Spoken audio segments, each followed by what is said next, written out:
All right, so today we're talking the M50 again. Now, last Sunday, a couple days ago here, I actually got in studio with my beautiful wife and model Liz, and we took some great photos. I don't know why I gravitate towards the 6D over the M50 in a studio setting. The M50 has a lot of advantages when it comes to technology. There's better autofocusing. There is the tethering is a little bit easier on it. I can do wireless tether with it. But for some reason, I keep grabbing that 6D, primarily because the full frame and maybe the EF lenses without a crop factor. I can use my 70 to 200 and not have to do math in my head to figure out the crop. So that might be why. But regardless, the M50 produces beautiful images, and I wanted to share some of those with you guys today. So let's dive in here.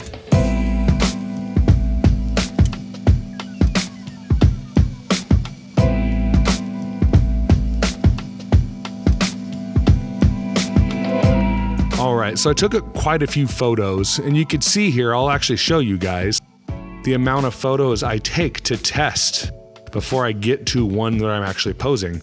So you can see here, I started off with just shooting black and slowly introduced my light and built my scene and my wife, getting ready all the way up to the point where we actually started hitting photos that we liked.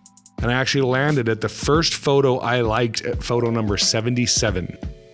That means I was there adjusting, adding, and changing lights up to photo number 77. Let's take a look at the time here. So the time is off on this laptop. It wasn't actually 3:53 a.m. But let's see when I actually started. So my first photo was So it took me about 45 minutes to get set up to get to a point where I was ready to actually start shooting photos. So in photo number 77 here was my first one. And coincidentally, it actually is one of my favorites. So real quick, I actually have a cell phone video I'll show you guys right here detailing what I actually shot. All right, so we are here today, set up in my gym/studio, and we're using the M50. And I'm just doing some tethering, working on a couple of things, seeing the kind of results I can get. I am using the M50 with my little vintage Russian lens. I can't remember the name of it for the life of me right now, but I will leave a link down low with that lens. I'm also using the EOS to EF adapter, using the Westcott FJ400.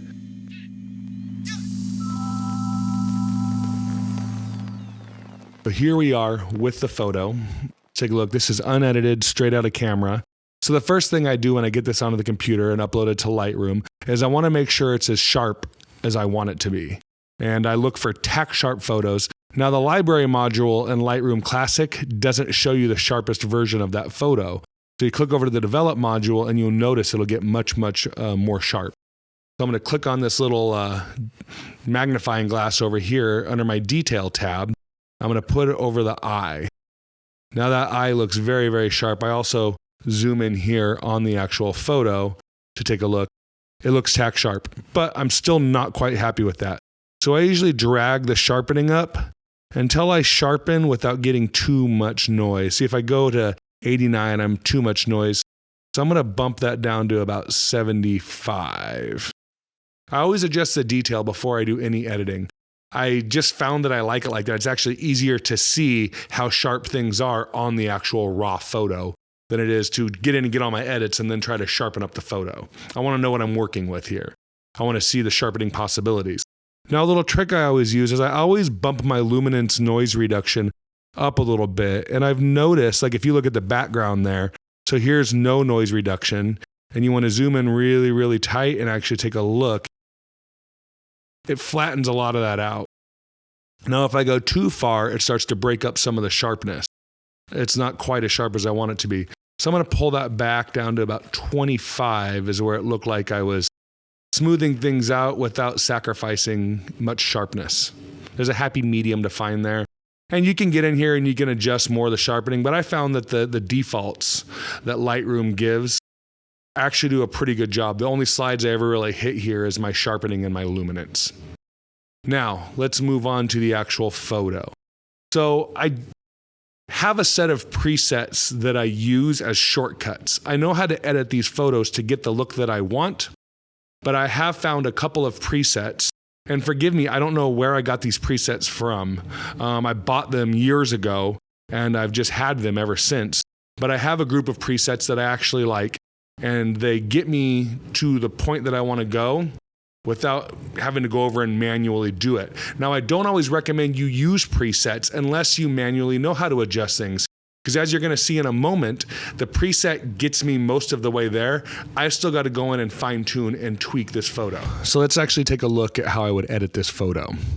So the exposure looks good to me. And sometimes how I check is I'll go over here to the auto. I'll click it and I'll see what Adobe thinks exposure should be. So right here, it's showing me being +1. It would actually push me up a stop in exposure. I don't agree with that, and it's just Adobe guessing, but you could see the skin starts to blow out there when I go up a full stop. So what I'm gonna do, I'm gonna back out of that setting. I'm gonna go over here to my user presets, and these are all old film presets. I'm going for kind of a vintage look here. So usually what I find is my Kodak Ektar or my Kodak Portra are gonna get me most of the way there. So there's Ektachrome, Ektar. So I can kind of cycle through these and take a look here. Oh, no. I like the reddish hues in the white balance. The Ektachrome actually doesn't look bad. Scroll up a little bit and take a look at this Ektachrome. I'm just kind of taking a look at the whole feel. I like being this zoomed out for this. And I'm actually kind of liking the look of the 64T Plus, which I believe is, on the plus means they were pushing the ISO. I'm not a film shooter, so forgive me. So I kind of like that Ektar 64T Plus. Ektar the best. So let's go back to the Ektar. There's Ektar 25 Plus. Let's go ahead and stick with that. So that gets me a lot of the way there. I actually on this one wouldn't even say 80% of the way there because I'm still going to do a lot to this here. So I'm running my Ektar. I am going to warm this up just a tad. And I'm going to move my tint to the red side of things. I don't like yellows and I don't like greens that much. I know it might seem counterintuitive because of my temp, but we'll address that later, how it introduces a lot of yellows into the photo. And you see how I kind of blow it out there when I auto it with Adobe. So how would I do this? So here I'm going to take the contrast down. I do want to go in here and I want to soften up some of these shadows because like I said, I'm going for the vintage look. And you might not agree, but when I think vintage, I think sharp, but much, much softer than we get from digital cameras. You could disagree. That's fine. That's just what I think of when I think of that. I'm going to go ahead and pull the whites down. You could see what it does to the arms here when I pull those whites down. So I pull the whites back. You can see it gets rid of some of that shine. I'm also going to take the highlights back just a tad, and it got rid of a lot of the shine on her skin there. I'm going to go ahead and back up a little bit. I want to stay punched in a tad, but not all the way. So let's bump in just a little bit here. Okay. So I am going to save my dehaze, but I am going to pull the saturation back just a little bit, but I'm going to compensate for that with vibrance.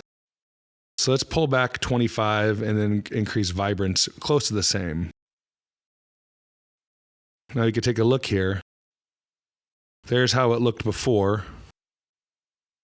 And all I do with the desaturation is I pull the overall level of color down a little bit, but I think it makes the skin tones look a little bit better when I increase the vibrance. It brings a little bit more of that orange back into the skin tones.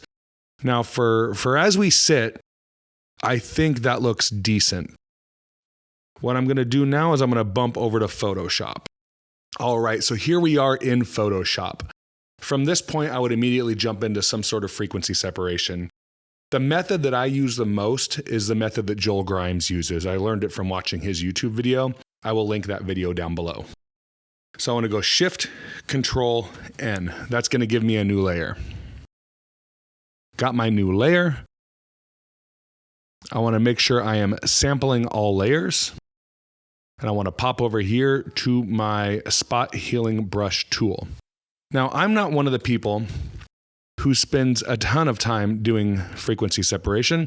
I just like to clean major things up. I want the skin to look natural while still accomplishing the vision that I actually have. So I do take some wrinkles out. I leave some freckles. I take some freckles out, take some spots out. Let's get into it here so you guys can see for yourself how I do this. Definitely take away some of the hairs that cross into the face, but I want to get way in there. So here we go. There's a hair coming down right here I want to go ahead and get rid of. Let's take care of some of these wrinkles up here. Let's see how it looks. I might not. See, I don't like the way that looks. So I'm gonna go ahead and bump that out. But you can see we have some spots in the skin here that I want to go ahead and address. Probably take this, get rid of that one right there. That doesn't look too bad. There's a couple little guys right here. Some of the more major stuff we'll address here in a moment. Some of the stuff that looks messed up when you take it out. And remember, if you mess up, you can, just undo. I do that all the time. I'll do something, I won't like the way it looks, and then I'll go ahead and undo it and address it with another method. So here's another hair right here. I usually use a drawing tablet for doing this. That looked all right. Let's make this a little bit smaller here. Let's go ahead and take this down to, yeah, there we go. Now doing this hair should disrupt it less because I'm using a smaller brush. Yeah, I like the way that looks a little bit better. And I'm not going to get rid of every imperfection or every mark or whatever you want to call every spot on the skin. I'm just going to get rid of some of them. I'll leave the major freckles. There's nothing wrong with freckles. But there are some things that I think will accomplish what I'm looking for. More so if they are not there.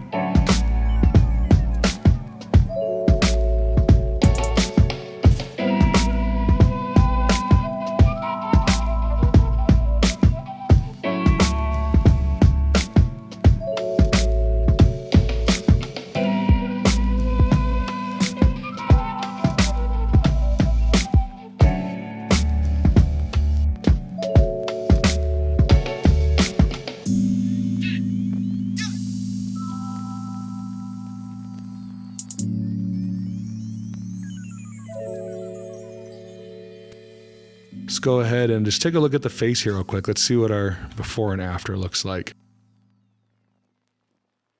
So there's our before, there's our after. All right, so we're gonna go Shift Control N again, new layer. This time though, our mode is going to be overlay and fill overlay with neutral color 50% gray. We're gonna go ahead and click OK.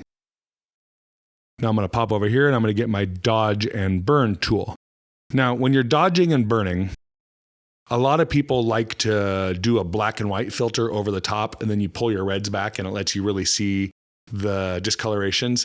I'm not a big fan of that. The end product is going to be a color photo that I see, and maybe people will think it looks better. If you like that method, stick with it. As far as how I do it, I just look at the photo and I dodge and burn accordingly. Now hitting Alt will switch you between dodge and burn. And I like to actually have my history up over here so I can see if I'm dodging or burning, because sometimes I'll just get confused in my head. Am I on dodge or am I on burn? All right, so over here I'm at my dodge. Range is midtones. 50% is way too much. Let's go ahead and bump that down. I usually work in the 3 to 5%. So let's go ahead and go to 5. And I want to decrease the size. Oops, decrease the size of this brush.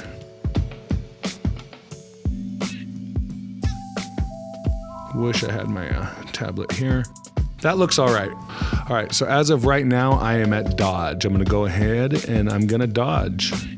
Try to get rid of that discoloration under the eye there. I'm gonna go ahead and I'm gonna burn the shiny spot right here, and we will address some of these shiny spots more as we go. but I want to get them as good as I can before I hit them with the next spot right here.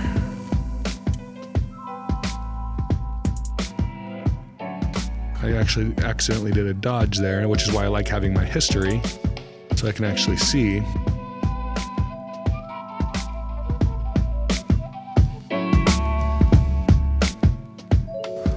Looks a bit better there. We're not going to be able to do much with a couple of spots here.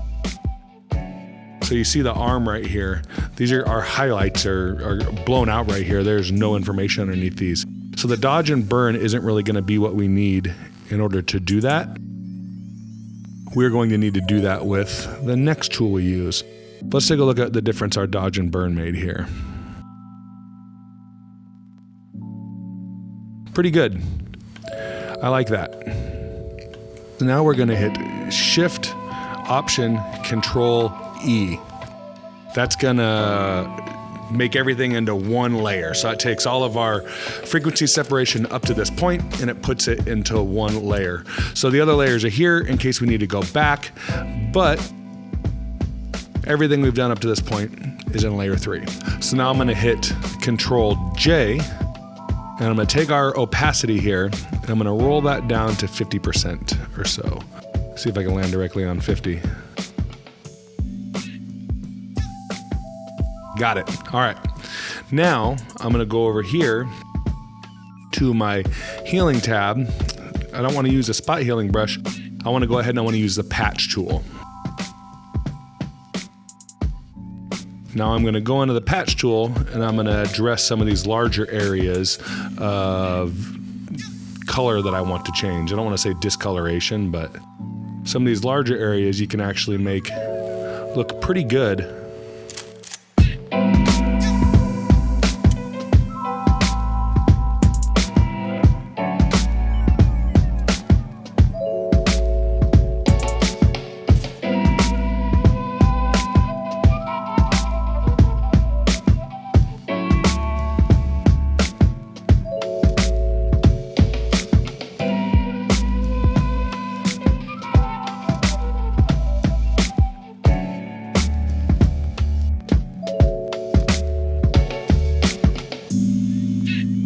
So now let's go ahead and back out. Let's take a look here, see how big of a difference we made.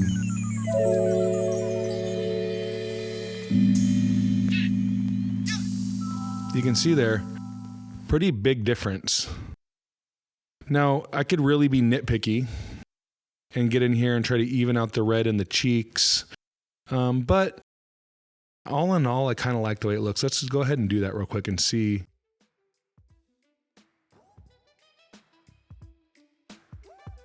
It made a pretty big difference. I might leave that. But I'm relatively happy with that. Let's add a new layer here. All right, so from here I want to go ahead. I've been adding a lot of vignettes lately, and the look I'm going for here requires a vignette. So I want to go ahead and go in and I want to add my vignette to my new layer. In order to do that, I'm going to go to Actions. I'm going to go to Piximperfect. I don't know why I have it in here twice. Great YouTube channel, so I got this action from. And I'm going to use the Vignette 500 action. I'm going to go ahead and I'm going to hit play. For some reason, when I do this, I have to hit Control Z to back out and of whatever happened, and that applies the action. It's very strange, but since I've had the Piximperfect vignettes, I add it, then I hit Control Z, back up one action, and it fills it for me. All right, so now that I've got my vignette, I need to go in, make sure my vignette is selected. I'm gonna select my brush tool. I'm gonna have flow at 100%, smoothing at 10% rather. Hardness at 0, and I'm actually okay with the size right now. Need to make sure I'm on black, and I'm gonna go through and I'm gonna erase the vignette from the skin. And you can take a look over here. I'm very gentle with what I'm erasing here. I'm not using a super cut into that layer kind of erasing here. I just want to highlight the subject. So I'm going through, erasing off the skin. Definitely make sure I'm completely erased off the face. Erase off the arm here. And when you're using a brush like this, You might have to go over it a couple times to really make sure you get it. But I think she has all of the vignette off of her. You can see there's some on the boots down here. Let's go ahead and clean these up. Make sure you can really see those boots. But also using a brush like this, I don't have to be super, super accurate because I'm not cutting into that vignette a ton. Okay, she is clear of the vignette. Now what I want to do is I want to go over here with this opacity. So we're going to take that down to 80%. There we go. I like that. All right, everything's looking good. I like the way our vignette's looking. I'm gonna do one more thing that a lot of people might find controversial, but this is my photo. I'm gonna make it look how I want it to look. A lot of people are like, oh my God, you just collapsed all the layers. I'm gonna finish this up in Lightroom anyway, so ultimately it doesn't matter. So I'm gonna go to Filter. I'm gonna go to Liquify. I'm gonna punch in here with my Liquify. I want to be on my nudge tool, and I actually want this to be a relatively decent size, but not quite as big. That's a little bit better.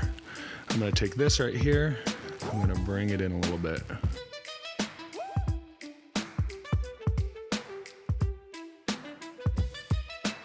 There's a little sticky part right there. Let's see if we can smooth that out with the smooth tool. Nope, so what I need to do is I need to go back to my nudge tool.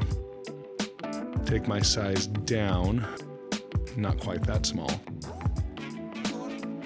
Oh, that might work. I need to try to pull that in. That's not looking too shabby. I like that, and I might be able to fix that even a little bit further with my patch tool. So, let's take a look. Before, after, and you know what, from the big picture,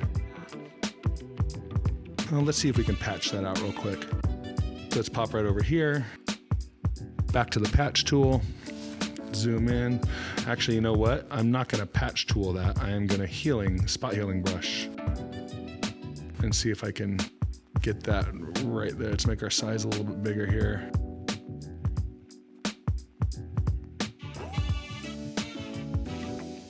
There we go. Let's go ahead and back out. And I am happy with that. Now we're going to hit Control S. That's going to take it back over to Lightroom Classic, which is one of the benefits of working between Lightroom and Photoshop. Yep, here it is. Let's go ahead and just bring it back there. Now, I'm not quite done with this. First thing I'm going to do is I'm going to pop up here.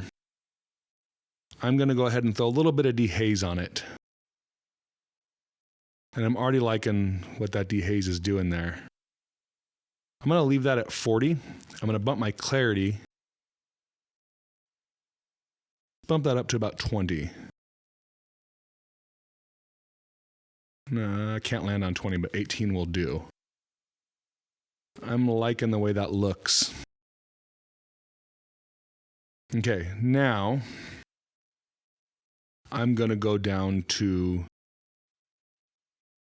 the blacks, and I'm going to clip the blacks a little bit. I want that kind of washed out look. Oh, let's clip them a little bit more. Not quite to there. Got a little off. Probably right there. I like that. It's giving that old vintage style photograph look. Now from there, let's see if we can bring a little bit of life back to the skin here so it's not quite as white. Bump my oranges a little bit. Push my hue towards the red a tad, and I actually like that. That did a pretty good job of bringing some color back to the skin. Now let's go ahead. I want to do one more thing. I want to zoom in a little bit here. Let's go down to Effects. And let's add in a little bit of grain. Oh, let's go to about 35. Let's take our size. Let's make it a little bit more smooth. And then let's take our roughness and pull our roughness back a little bit.